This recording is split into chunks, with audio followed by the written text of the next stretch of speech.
On today's show, we have the owner of Born and Bred Bakehouse in Lakeland, Florida, here to talk to us about following her passions and the journey of an entrepreneur. Come on, welcome to the show, Jenn Smurr.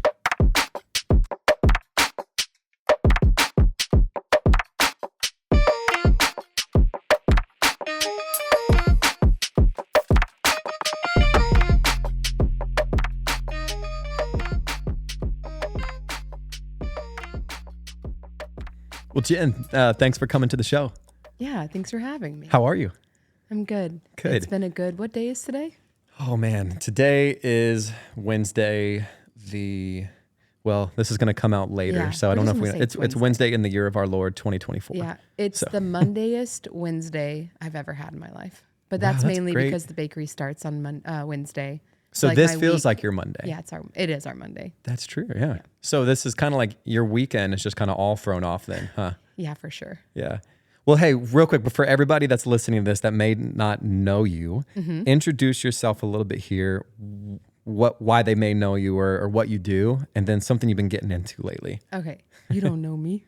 I'm just kidding. Hey, it's Jenn Smurr. I own Born and Bred Bakehouse in Lakeland, Florida. And you should know me. You should let me feed you. You should be into baked goods, glutinous things, not glutinous things. And lately, I've been getting into, or I've continued to creep into whistling. Whistling. Yeah. That is such a unique, like this is what I'm going to start getting into. Okay. I mean, I'm a baker. Yeah. I'm a mother of twins now. They just turned a year old. And then like my side kind of project is definitely whistling. It's like I love that because it feels like it's the easiest thing with how busy your life is to just be like, I can pick this up. It's going to cost me nothing. I can do and it I can at do any it point. at any point of the day. For sure. How is your breastfeeding, whistling, Yeah. rolling croissant dough, whistling. Whistling. Yeah. How's the whistling been going? I guess it depends on who you ask. Yeah. For me, it's going great. Like, it's almost in this moment I can hear myself talking. I can't stand my own voice.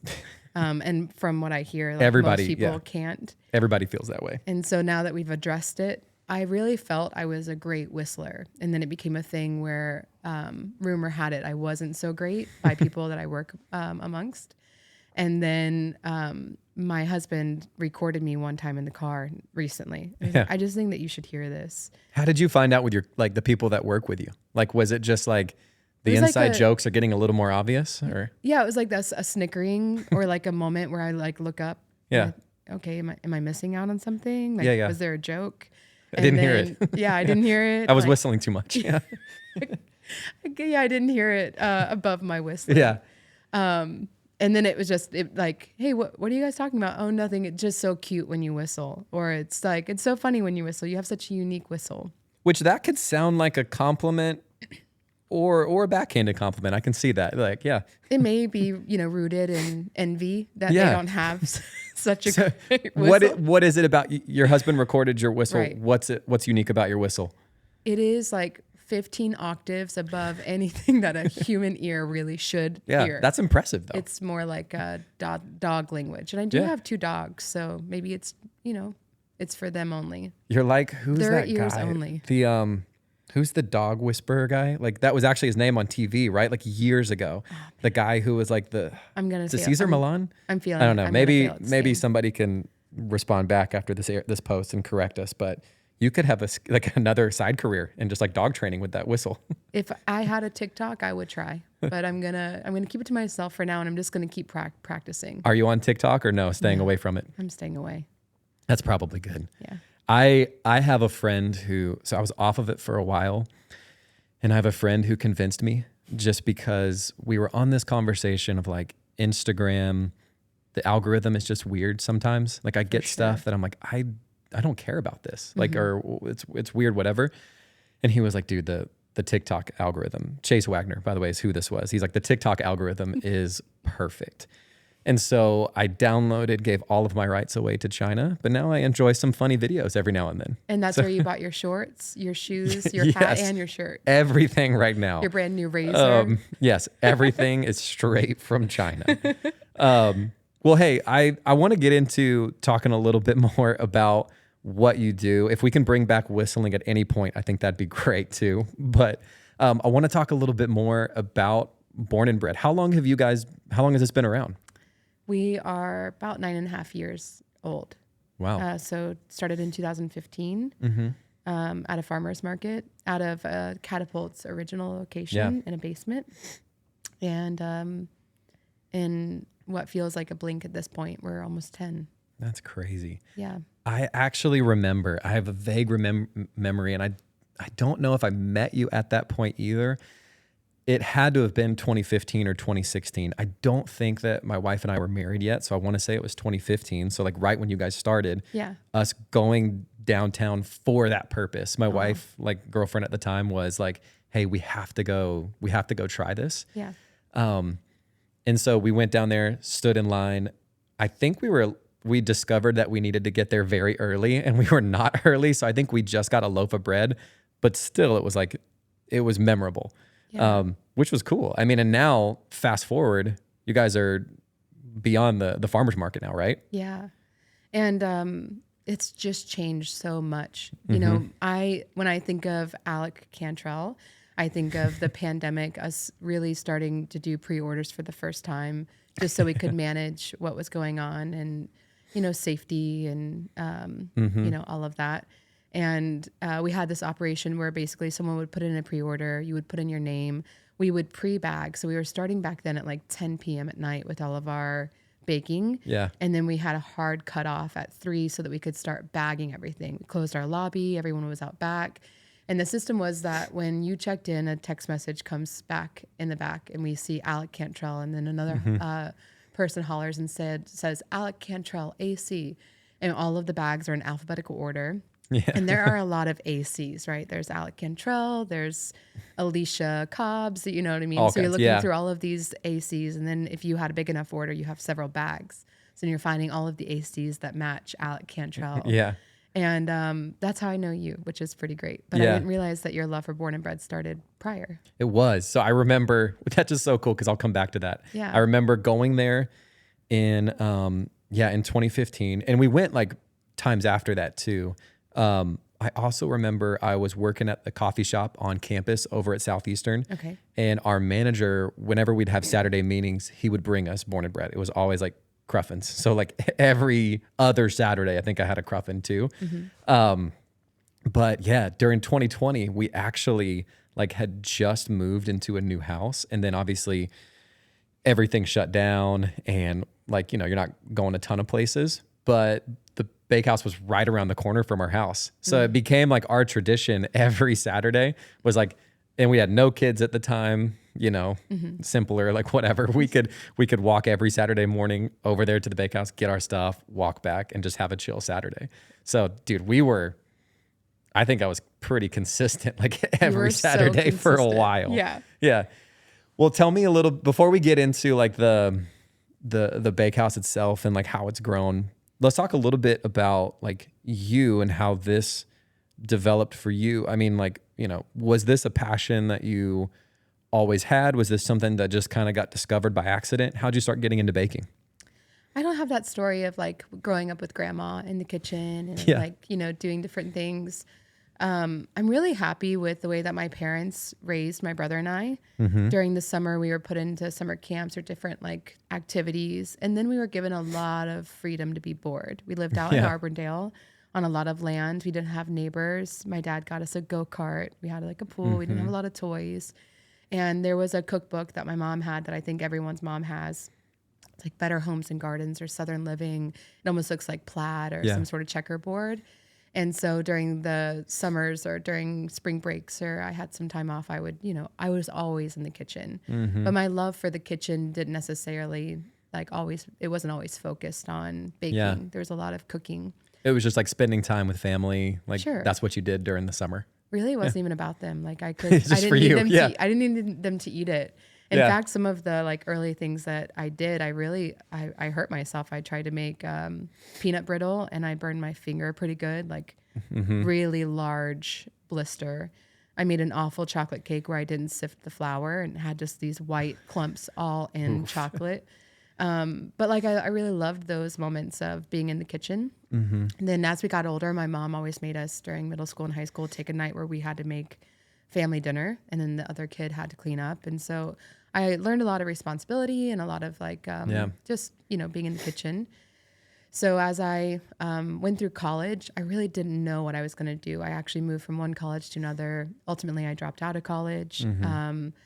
I went to Southeastern for a bit, which I don't always holler out loud, but here it is. What year was that? 2007 and 8. Okay, gotcha. And I eventually dropped out, and I just needed to figure out what I was going to do.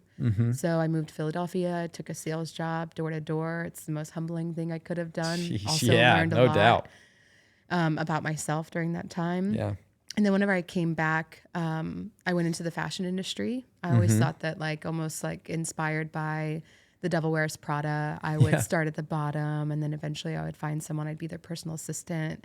And I just learned that I really loved serving. So whether it was in the fashion industry or out of it, I was on staff at a church for a bit, also taught me a lot about myself. And I started a food blog as I continued to get more and more into food, called The World as I Eat It instead of The World as I See It. That's awesome. And that kind of morphed into going on my honeymoon. We spent 23 days in Europe, backpacked around, and I really fell in love with the way that their food culture was. It was very much like America thinks that farm to table is that this place made their own jam, and in Europe it's like, what do you mean? Is there another way to get jam? Because I only know making it. Yeah. And so being over there and just being kind of immersed in it for 23 days and coming back and saying, what is the shit that we're being served? And why is someone not thinking about my food shouldn't come off a truck in a package frozen or with stabilizers? Just it blew my mind. Yeah. And then I started baking bread, trying to recreate moments that we had in Europe. And I invited some friends over, and they'd always be like, this is the best bread I've ever had. And I was like, tell me that again. But also, why do I love that you love this? And is there something here? Never really been into making a business. Never really had any super ambitious goals for what that would look like. Although prior to Born and Bred, there's a fun fact that I started a cleaning business. Oh, it really? was called Cleaning Made Simple, Nice. MAID. And I did that throughout college just to have some awesome. income. Yeah. Also served. I feel like there's a couple things that you have to do in your life, like serving tables or working in the food industry. Dude, I had so many years of doing that too. Yeah. Working on a farm, so you understand. Bonefish grill. Bonefish? For years. Well, yeah, a couple years, yeah. All right. Came back, was doing that, and I just figured if I make a couple of loaves and I go down to a farmer's market, I could just do this on the side, and I could continue in the fashion industry. And then I kind of approached a time in my life where I was losing some family members from time to time. And it really got me thinking, what's going to happen when I go black, right? Whatever it is on the other side of this life, whatever someone believes, I don't want to put my belief in there. But whatever happens on the other side, is someone going to show up, be sitting in this pew or in this place? Whatever, for me. I just didn't feel like I was doing something worthwhile. I wasn't serving anyone but myself. I wasn't growing in a way that I felt like I needed to. And there was nothing that was going to be left behind. No real value in Jenn Smurr. And I was like, I am made for more than this. Yeah. And I had, people in the past who kind of, through either church or someone who had been kind of a mentor for me during college, always instill in me that I was worth something. You're going to do such great things. And you hear that, and I think you believe it as much as you can. I had some parents who were, really great at making me believe it. Yeah. But it was at this point where I was like, okay, this is on me. What am I doing? Well, I feel like that is something that you can easily hear so often and just be like, do you say that to everyone? Yeah, but which is fair. And I do believe we all have a very unique gifting on us, that for, our own individual lives, what is it that we have been called to do, more or less, so to speak. And that's the interesting thing. It's man, I can relate with what you're saying. Is there's that feeling of, oh man, there's something else. You're just kind of in this season of I've been there several times in my life. And I don't know about you, and we can talk about this. I've had years of my life where I can look back on now and been like, man, I was depressed for a whole year, and you kind of you can realize it at some moments when you're in it, and other moments maybe a little bit less, but it's that constant thought of what am I supposed to be doing? And then when you when you kind of find that thing or like a little spark, it's really like exciting, right? It's like, oh man, like I don't know how this like, allows me to do this by itself, but this is something that I love doing. I'm gonna chase after it a little more. Yeah. And we forget that we're in control. Even as a small business owner, I think that or like, let's just say an entrepreneur, I think there's just been several check-ins over the years that's like, who's running this ship? I'm pretty sure you built it. Why? Like, what are you doing? Yeah. And that's that in and out of burnout, I think, that you just naturally have when you're pursuing something that you're passionate about, and you forget to put the boundaries up for yourself. Yeah. And so, I don't say burnout like some people do. It's not like a badge. It's really more of an embarrassment that I say I allowed myself to get to a point where I was that unhealthy that I could barely function. Oh yeah. Or that I depleted the relationship I had in my partner, or I missed out on years of my friendships, and the big milestones that they had. Yeah. So like, I don't say it like I'm so proud that I worked myself to death. I mean, I'm genuinely do better. Yeah. Well, no, and I think that's actually, from my own personal opinion, I think that's kind of a sad place to be. Like you kind of see that as like the stereotypical, like, finance bro or salesman in Manhattan or Philadelphia or whatever, of like, man, I just work nonstop and this is my life. Like, yeah, I had a season of my life where like, and I'm on the other side of that for years now, but just not really thinking about why I did what I did, and like thinking about like kind of going through a lot of motions, and that's all on me. It's not necessarily anybody else's fault. But like, why am I doing what I'm doing? Like, am I just regurgitating something else that I've heard? And I know we're kind of going maybe in a different direction too, but like, we'll get back. Just like bringing it back to this though. It's like, even with like this podcast, like something that, is pretty new and off the ground this year, is like something that like, man, I enjoy. And even as young as it is, it's realizing, oh, I'm in charge of this, like, absolutely. Like there's moments where it's like, okay, like it's on me. Like if I want to continue to pursue this, continue to grow this, then I have to make some decisions, I think there are like beautiful moments in so much of what feels dark too. And knowing that certain elements of ourselves, even the ones we love the most, like, so for me, if someone said, what do you really love about Jenn Smurr? I feel like I'm a really loyal person to any of my friends or someone that I'm connected to. And I'm the hardest worker. And so like me saying I am the hardest worker and I have also been burnt out on multiple occasions, those can coexist. Yeah. And I can still love myself for being the hardest worker and then just despise the part of Jenn that burnt out, Yeah, and right. somehow that hard worker got her to that. But it's still a really great attribute. Yeah. I don't really, and I think that's part of, I don't necessarily fully follow this, but I know that that's a big like talking point of like the Enneagram. I don't know. Do you follow that at all, or? I know my numbers. Okay. Yeah. Same. I know my numbers and that's about it. I don't and know. And I took the free version too. So I don't necessarily know if it's right. I think I paid $11. They got my money. Yeah. But essentially what it is like your personality type has at its best and at its worst. Sure. Like it's actually funny you say that. I actually feel like that is attributes of myself too. Like when I describe myself, sometimes I feel like I am a very loyal person, and that can be like a very good thing, and sometimes that can be like at a fault. Yes. And then I also feel like I'm a hard worker, where it's like, man, I grew up that way.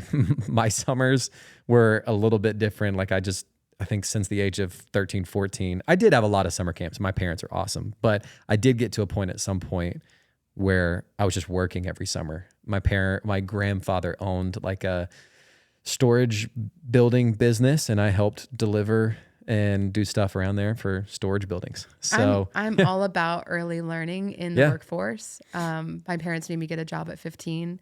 It was like not an option, but also like we had like ways that we had to earn even going to sleepovers. And my mom did not let me off the hook. I mean, if there was even a smudge on that bathroom mirror, it was like, no, ma'am. I feel like we had really similar childhoods, because I started working at 15 at a roller rink restaurant.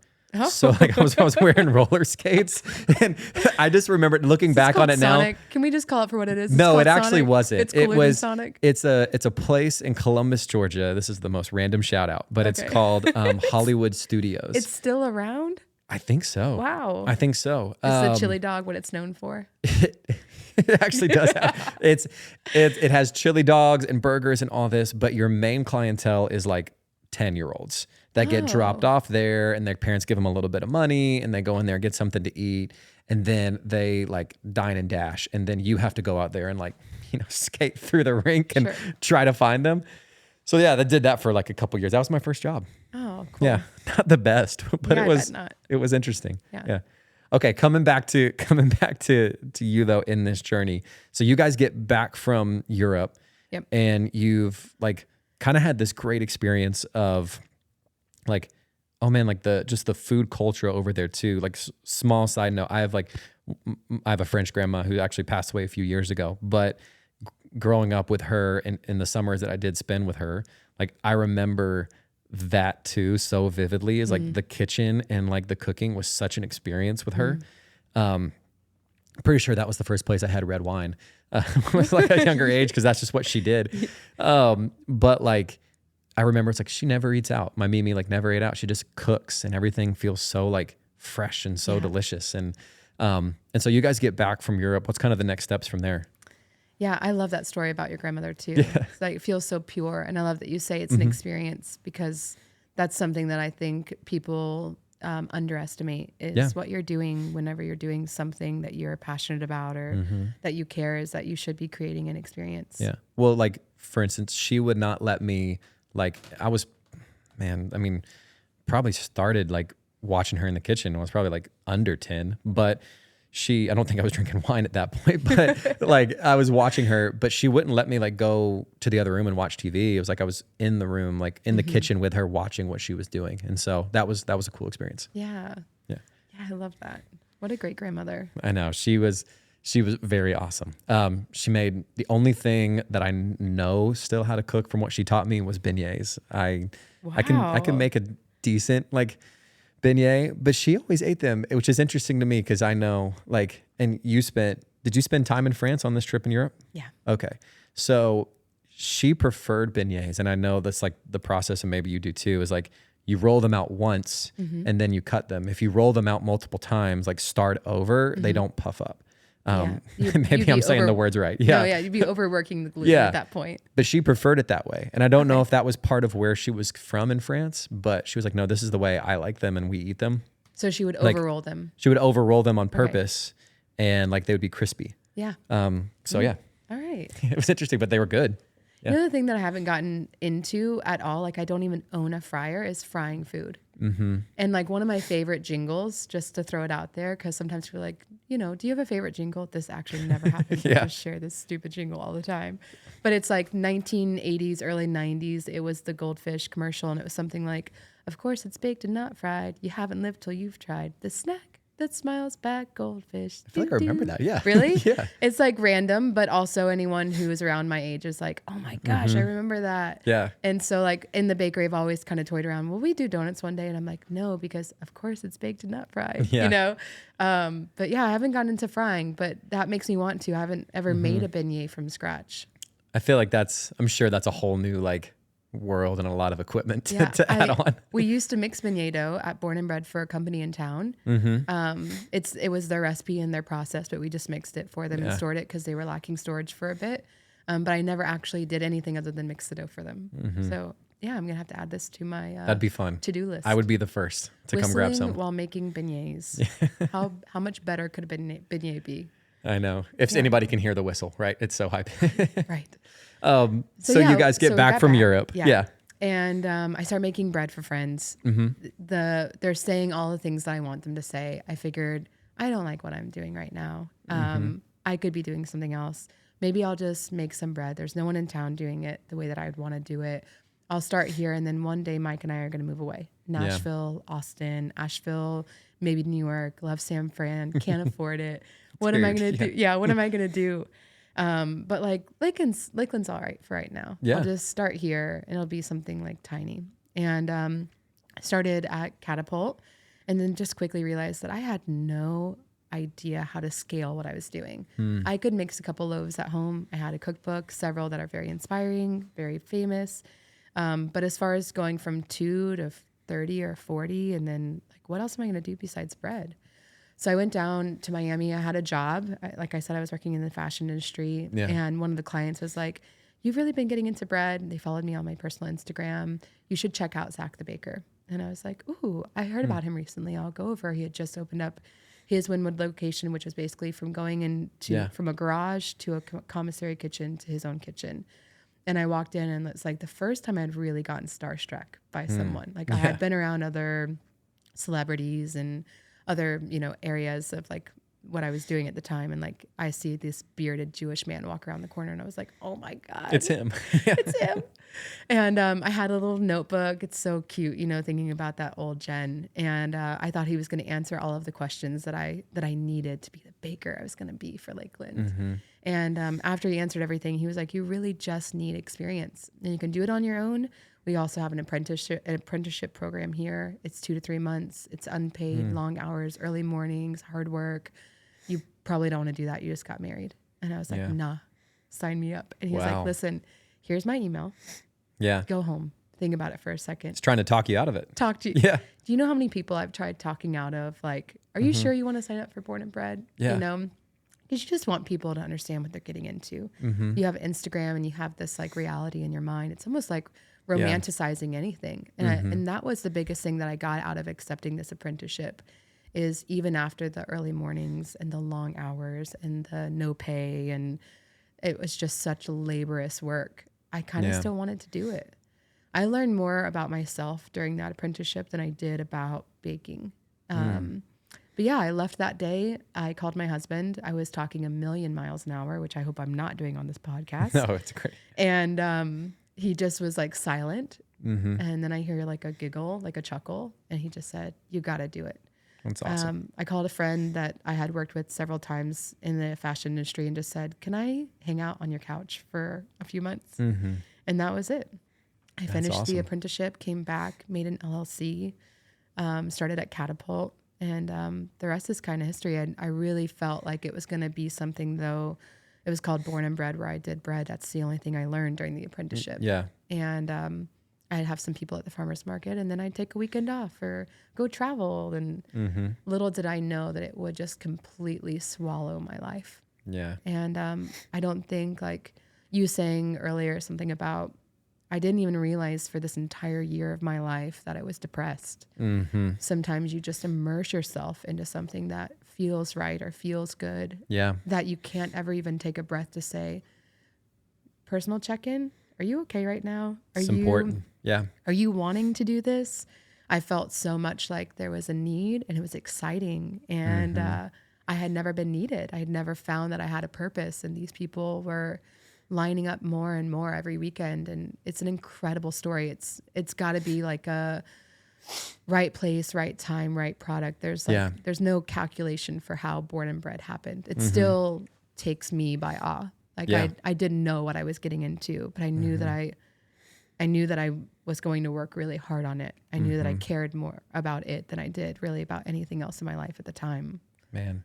Yeah. And it's cool if maybe you're listening to this too, and you just haven't lived in Lakeland or been around for this, like what you're talking about, like to see where you guys, because the location that you're at right now was like right before COVID, right? Like a year or two, or? We went into that location at the end of 15, actually. Oh, wow. Yeah. Okay. So it's been a long time. Yeah. Yeah, but it was only a production facility for us. And then we expanded in the same location. Got it. But we were still at the farmer's market until 2017. Got it. Okay. Yeah. But like for not just like a little while, for like a few years there too. And still to this day on certain days, like you guys have a line like around the corner for people waiting for you guys to open, which is pretty impressive. Like I think if you ask anybody in Lakeland, like, and this is just kudos to you too, but if you ask anybody in Lakeland about Born and Bred, they know about it. I would say 90-something% of people in Lakeland know about Born and Bred. And what's crazy is like hearing you say, yeah, this was just something that I kind of started as like a passion project, and maybe it'll be a couple weekends, and to see where it's grown is incredible. Now, kind of come into something you said too, like I think there's a few things there I think we should address, like coming back to something you said on like you had so many people talking you out of it, right? Like, hey, this isn't a good idea. Like, I think that's like a natural thing that happens for all of us when we start to find the thing that we were made for, the thing that like excites us to go after. Like, there will be people who will hopefully out of love try to like talk to you like, hey, maybe this isn't it. Like, do you realize how much work is going to be, all that? And I've heard it said, and I think this is really wise advice, like you really have to limit like how many voices are allowed to like speak into your life to like change your mind, you know? Yeah. I've done that like too many times in my life where I've asked like 20 people, and even honestly, like probably a little bit for this podcast too. Like I talked to maybe one or two too many people, and all people that I love, but I just shared it a little bit too much in the idea and the vision. And I had so many people, like my wife especially, saying like, you just got to go for it. Like you can do this. And then there was other people who out of love were like, yeah, nobody's going to listen to it for a long time.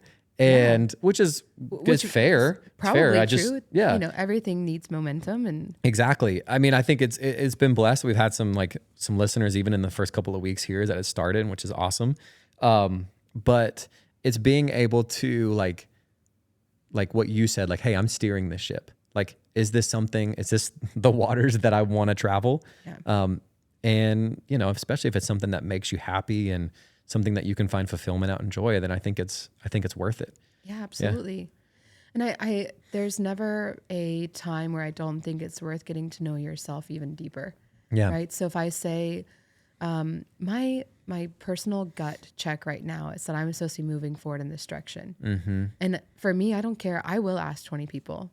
And I appreciate the things that they're going to say. Yeah. But ultimately, if my gut says something and I follow it, even if I got it wrong, I was supposed to learn that. That's my journey. And it doesn't mean that it was wrong. It just meant that I really was supposed to go down this thing to earn this badge or, I don't know that failure is so much failure as long as I'm learning more about myself. For sure. I don't think we grow or we like make actual strides in life without some failure, right? Yeah. Like there's a lot of moments that I can think back on where I'm like, dude, I can't believe I did that or said that, or, just decisions that can put you on a whole new journey where you're like, okay, like I can steer myself back, and it takes a while, but yeah, like at the end of the day, it's like it also shapes you into who you are today. Like I look back and it's as stressful as some of those times were. And I don't know, maybe you guys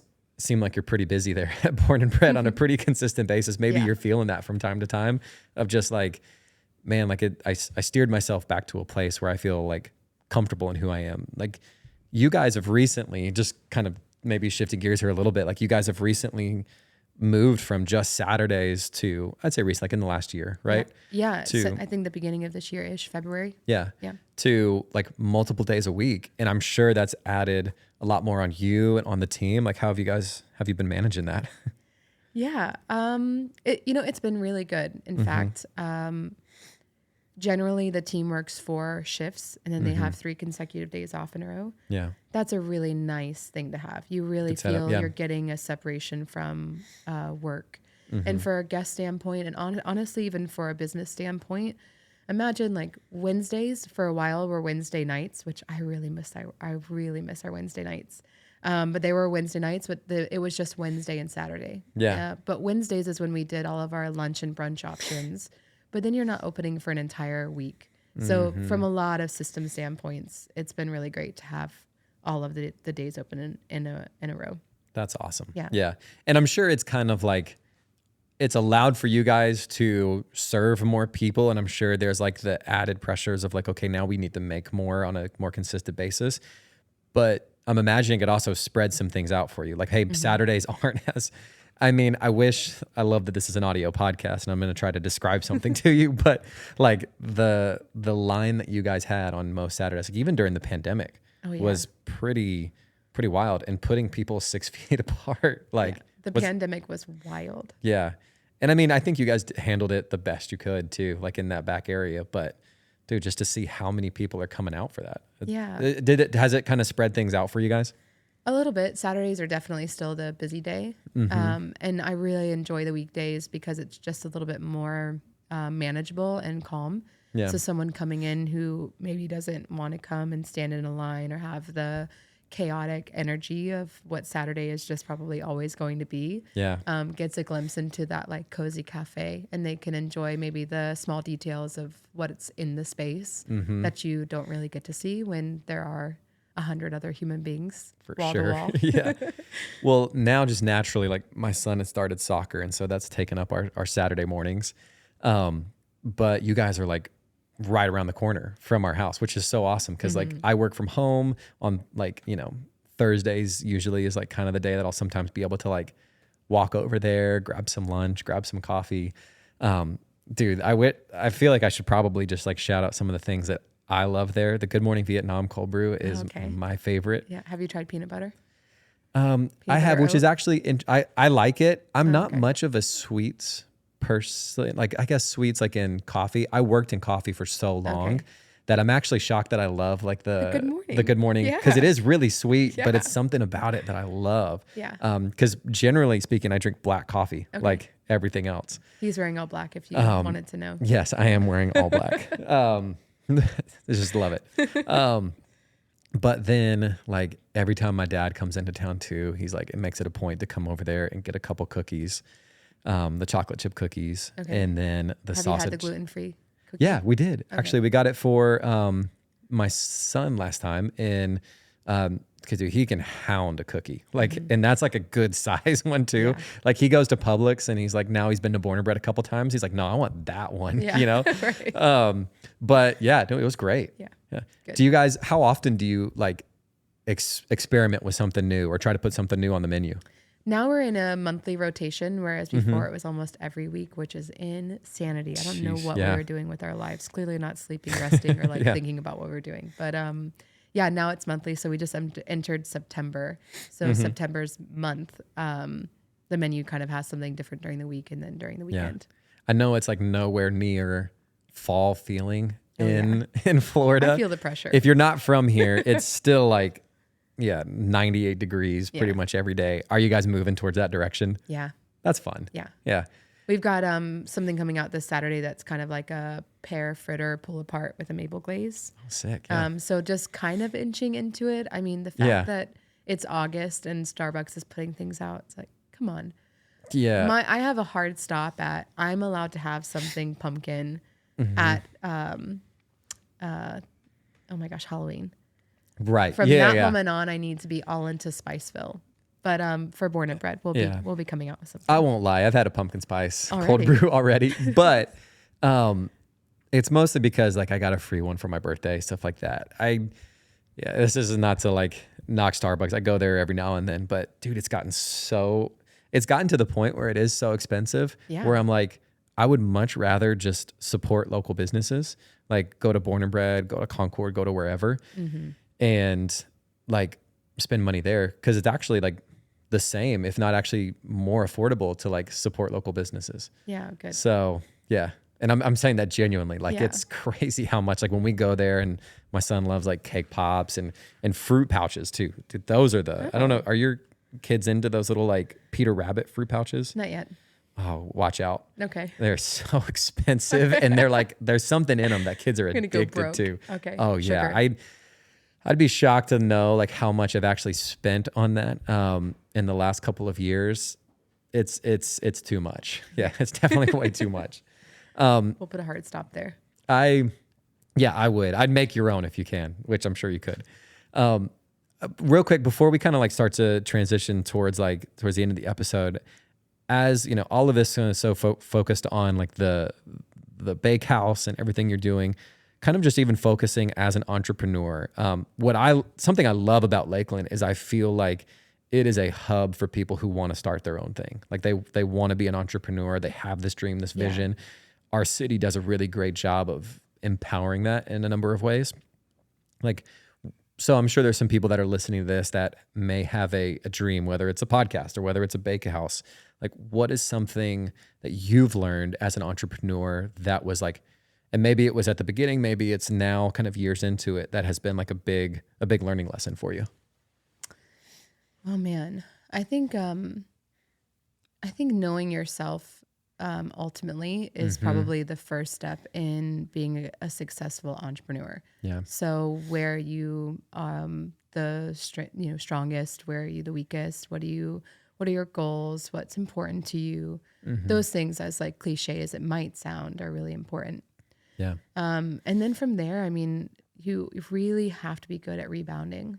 There are just endless lessons. And especially if you're going to be an entrepreneur who has a team underneath them, being okay with the fact that ultimately it will always point to you. Yeah. And then, whatever it is that you're going for, I think for me, maybe a big lesson in the last few years is just separating that Jenn Smurr is not born and bred and born and bred is not Jenn Smurr. Although if you see me at Publix, you might be tempted to say, hey, you're born and bred. Yeah. In fact, I'm just. Do you get Jen. that a lot? Oh my gosh. Yeah. Yeah. And it's really actually like, it's very flattering. But even if we travel, there have been several times where we go into a bakery or a coffee shop and someone's like, hey, born and bred. Yeah. And it's like, hey, I'm Jenn. Nice to meet you. Yeah. But being able to separate yourself from whatever it is that you're pursuing, that way, sink or swim, you're able to just still love that person, because you're always going to be there, but this might not always be there. For sure. And be okay with that too. I may or may not always want to do born and bred. And so I need to be okay with who I am outside of that. Yeah. Yeah. Oh gosh, I just feel like, it's constantly going to put you in a place where you're going to be okay with learning those lessons and almost like when it really costs you something, understanding that you've got a new, maybe certificate, a new degree in that area. Yeah. Well, I'd love to get to the first part of that too, but the second part of just like people coming up to you and saying, oh, there's born and bred. Like, obviously I'm sure that can be annoying from time to time. It's like, I have a name, like my name's Jenn, I imagine though, like thinking of people that I know, like I feel like I know a lot of people that admire you a lot that don't necessarily maybe know you or have met you before. But it's partly because of the awesome thing that you've built in Born and Bred. And then also like who you are, like what I think is cool, like something I love about like coming to Born and Bred is that there's been so many times where like, like I'm just a customer. You remember my name. Like you've come up to me and chatted to me before. And I see you doing that to like multiple people. And I can only imagine, at least this is how my brain works. When it's like work time and go time, it's hard to just like remove yourself from a second, like from what's going on and be able to be present with the people that are like enjoying what you do. And I feel like, I don't know if you feel like this, but I feel like you do that really well. And so that's cool to see. And I feel like that's probably also why a lot of people admire you because of the special thing that you've built in Lakeland, and also just like the presence of you, of like how nice you are and how like inviting you are to people. Like it's not just like it is a dining experience, but it's also like, it's so much more of that, a full experience. I don't know. Do you feel that way? Do you feel like you have a lot of moments to go and talk through, or you do good at that, or? I love people. Yeah. I really love people. I love connecting. Like this is going to sound so far out, but sometimes like, I kind of wish that there was a way that we were all like naked and people couldn't have this like idea that, Alec is sitting across from me and he's like really cool. You guys, he's got some hokas on and all black, but like who is Alec without all black and hokas and just who he is as a human? Yeah. It's just like this facade of like, I'm wearing these really cool shoes right now. And maybe Very Alec cool. feels like, he likes me a little bit more because of my shoes, but if he just knew Jenn. And so I just try to get to the root of like who we are as people and connect as purely as we can. And that's why I really like when we started, I didn't mind the line because it forced a lot of our guests to slow down, meet the stranger. You're going to stand next to somebody for a bit. Yeah. And then it became fun. Then it was like, I always see so-and-so in line. And then you went through hard times with these people, like as they learned each other, they lost their moms or they lost a family member, or their dogs, or they're going through a hard time at work, or they were laid off during COVID. And you just connect. And I think if I could have like all farm tables where everyone had to sit next to some stranger, it's just, it is important to me. And I think one of our sayings right now is brighten someone's day. Yeah. And awesome. That's something that is in the kitchen where I just want our bakers to be considerate on what they're doing and make sure they're lifting up their team member. And that's also from, a guest facing standpoint. Like, I just want to make sure that sometimes when someone comes in, they leave and their day is just a little bit brighter. For sure. Yeah. Well, I feel like that matters to people so much, especially in like a very typical culture that we could have today where it's like, hey, and I mean, honestly, if we want to get into that too, like, I feel like that's where Starbucks has started to fall, as it's become so, because I worked at Starbucks like in 2011 or something like that for a number of years. And back then it was such a different experience of like, I worked at a cafe store. There was no drive-through. I knew all the people that came in, probably very similar to like what you feel. And then now it's a very like come and go. It's like, we don't need to know your name. We just need to give us your order. Let's get you out of here as soon as possible. The amount of contact, the better. And it's not special. I think that like, yes, people are looking for like the idea is that people are looking for something quick and they just want to be on their phones and move through.